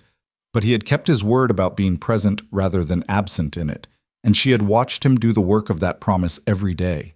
He asked her how she was in the morning, and she told him honestly, and if the answer was bad, he didn't try to fix it, which she had had to tell him once was actually the right response, and which he had accepted without defensiveness. He had taken over the heavier outdoor work without discussion. He had stayed close to the ranch through December in a way he never had before, reorganizing his work so that he was never more than a short distance away. One evening he came in and sat at the table and said, "Tell me what's going to happen. What to expect?" She looked at him. "I want to know," he said. "I don't want to not know," and then he stopped. "Tell me what Ruth has told you." So she told him. All of it, plainly, the way Ruth had told her. This is what happens. This is what it feels like. This is the range of normal, and this is when you send for help. He listened to all of it without interrupting, his jaw in the set position, but his eyes focused and present. And when she was done, he said, "Ruth will be here." "Ruth will be here," Clara said. "She's already said so. She'll come when I send for her, and she'll stay until it's done. And if it goes badly, Elias," he looked at her. "We're going to stay in the possible," she said. "Not the catastrophic, the possible." He breathed out, nodded. "If something needs deciding in the moment," she said more gently, "Ruth will know what to decide. Trust her judgment the way you trust mine." "I trust your judgment more than anyone's," he said, which landed differently than the factual statement he'd probably intended it as, and she looked at her hands for a moment to let it settle before she answered. "Then trust Ruth's," she said. "She's better at this specific thing than I am. It's her knowledge, not mine." He nodded again. He sat at the table for a while longer without saying anything else, and she let him sit there, and June came and put her head on his knee, which was something June did when she assessed that a person needed something they hadn't asked for. The Denver hotel letter arrived on a Tuesday in late December with a signed arrangement for a trial supply order beginning in March, at a price that was 2 cents above what Clara had quoted. She read it, and then she read it again, and then she set it on the table and looked at it for a long time. It was not, she told herself, the most important thing happening in her life right now.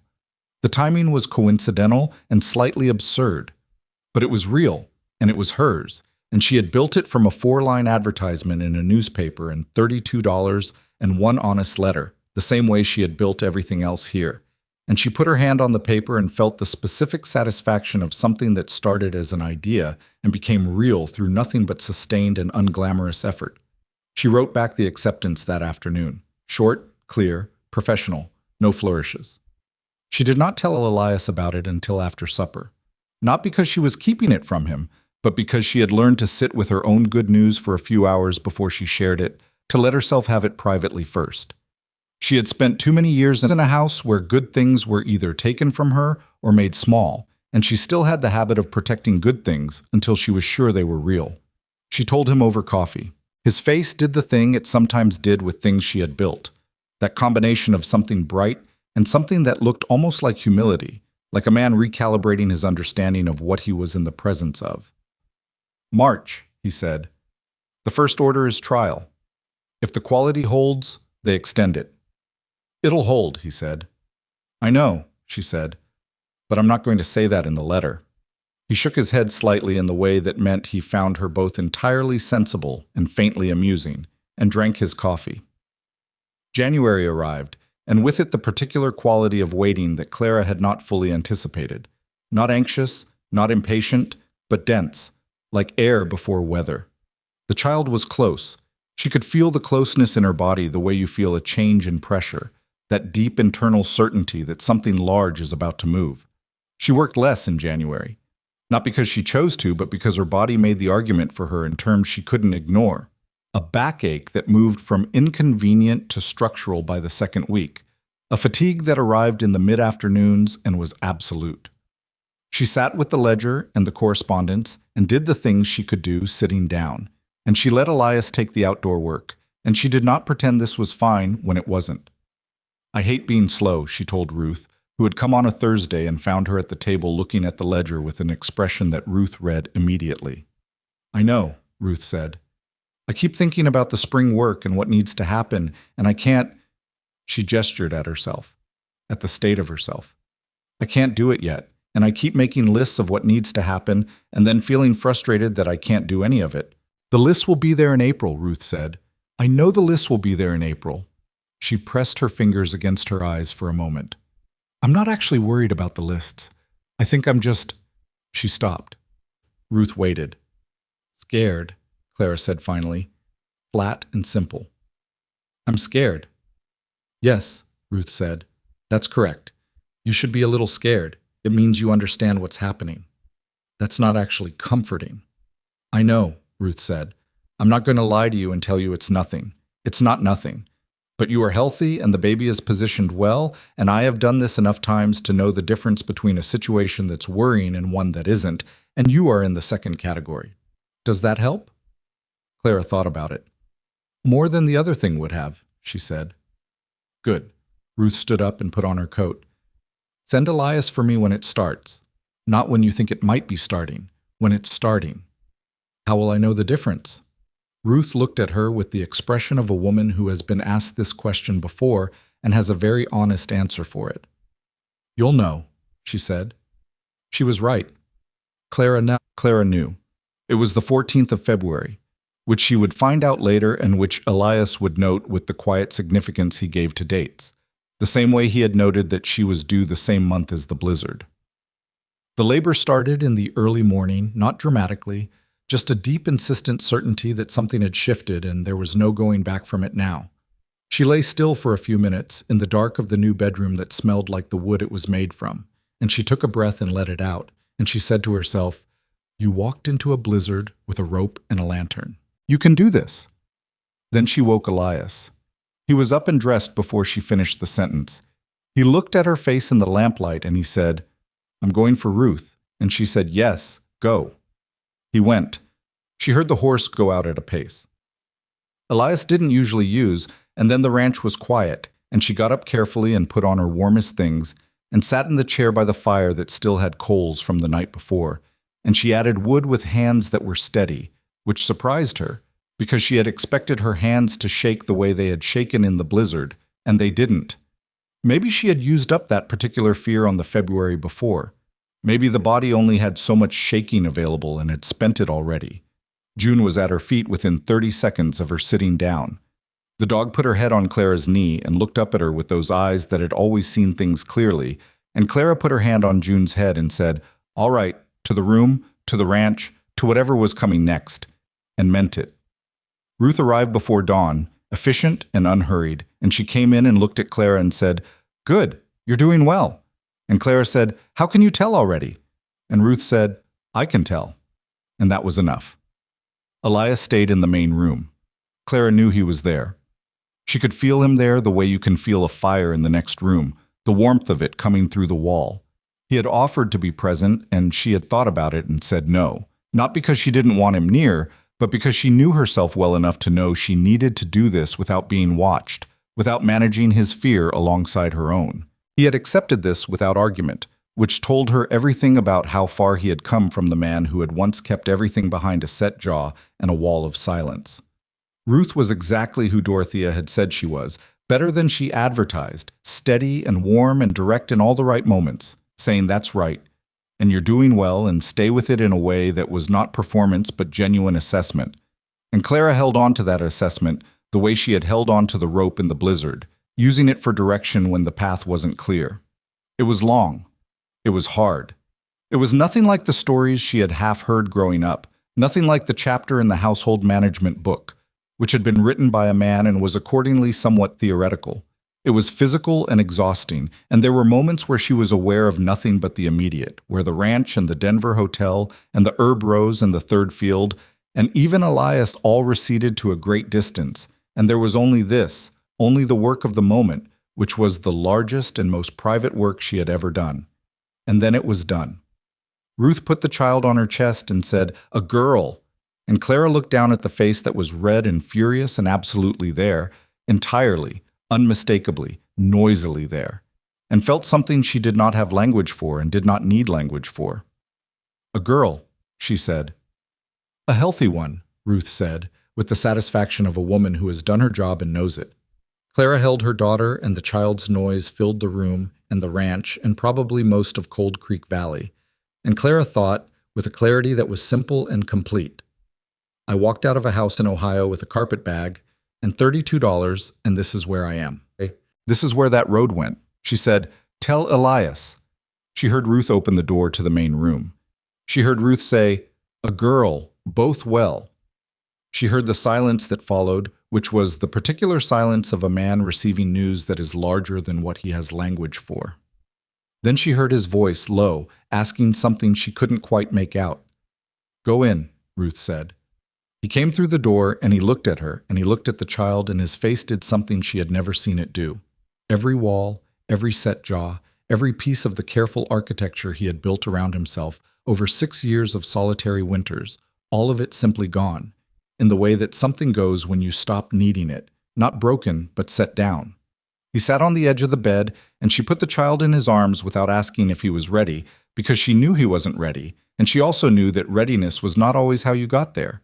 He held his daughter with the careful, focused attention he brought to everything that mattered to him, looking at her face with that gray gaze that Clara knew now meant he was seeing something completely and not missing a detail of it. "Rose," Clara said. He looked at her. "I want to call her Rose," Clara said. "If you're Rose," he said, like he was checking the sound of it, like he was deciding if it was true. "Yes."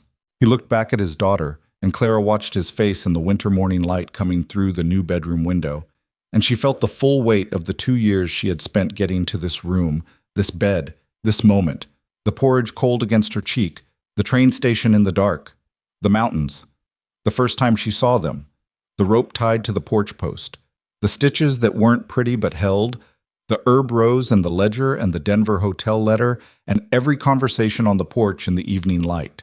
All of it leading to this, the way rivers lead to wherever they're going without knowing they're going there.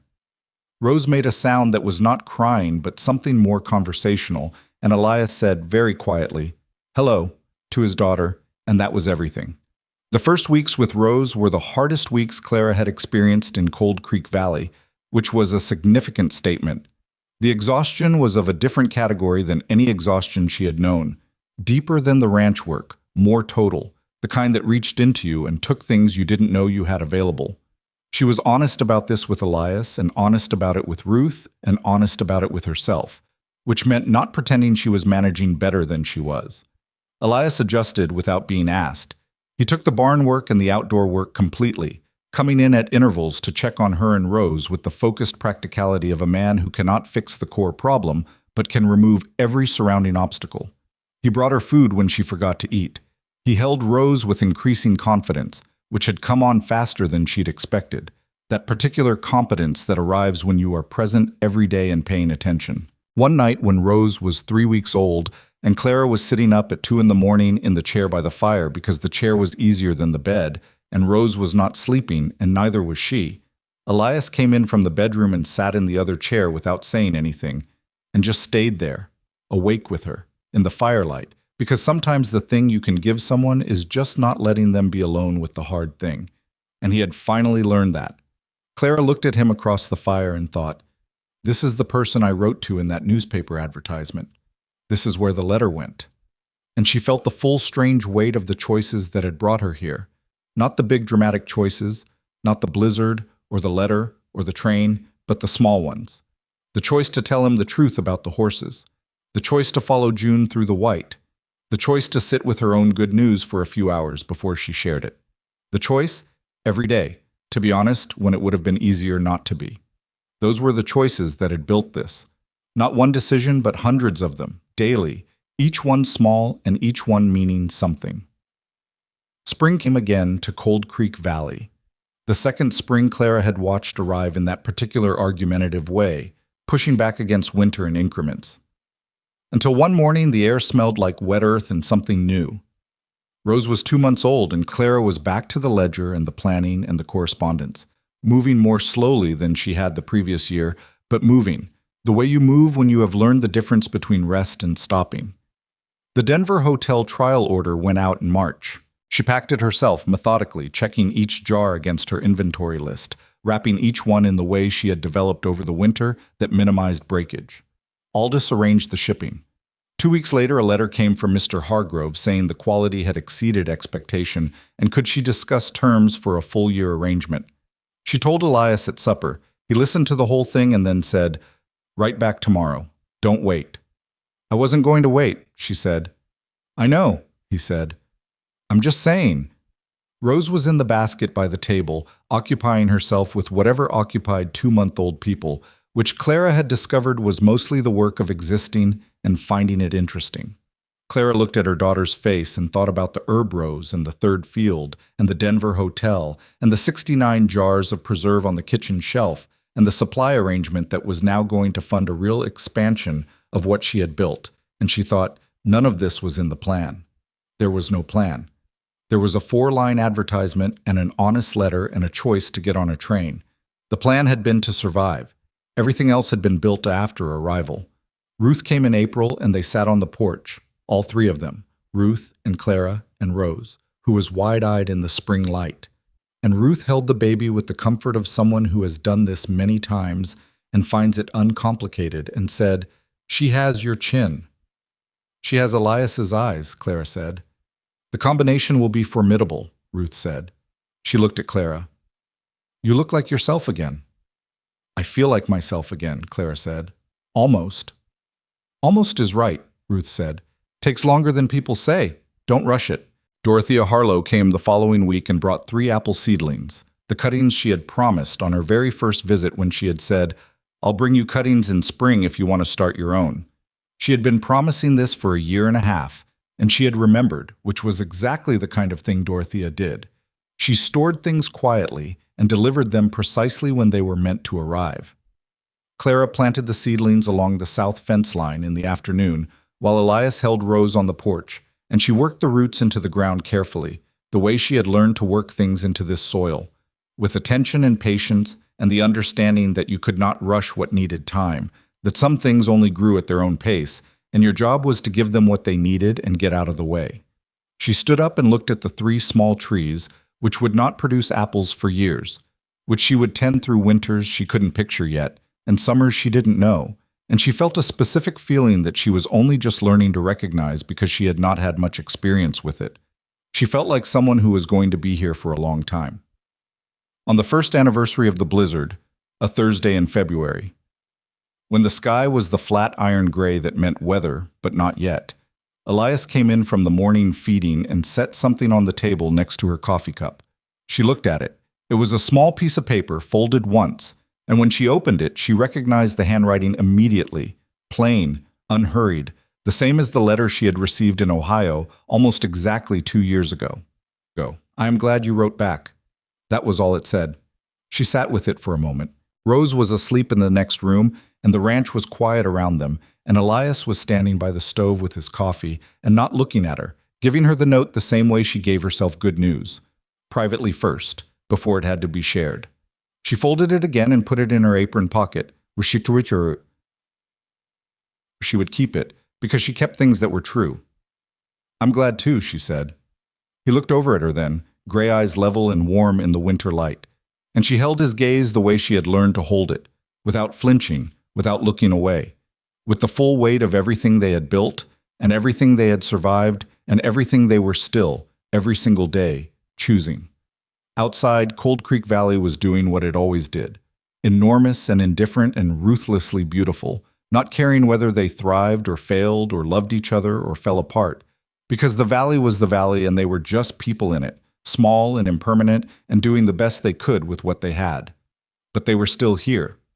Clara Ashford, who was also Clara Rowan, had been for more than a year, though she still sometimes thought of herself by both names as though she were two people walking in the same boots, was still here.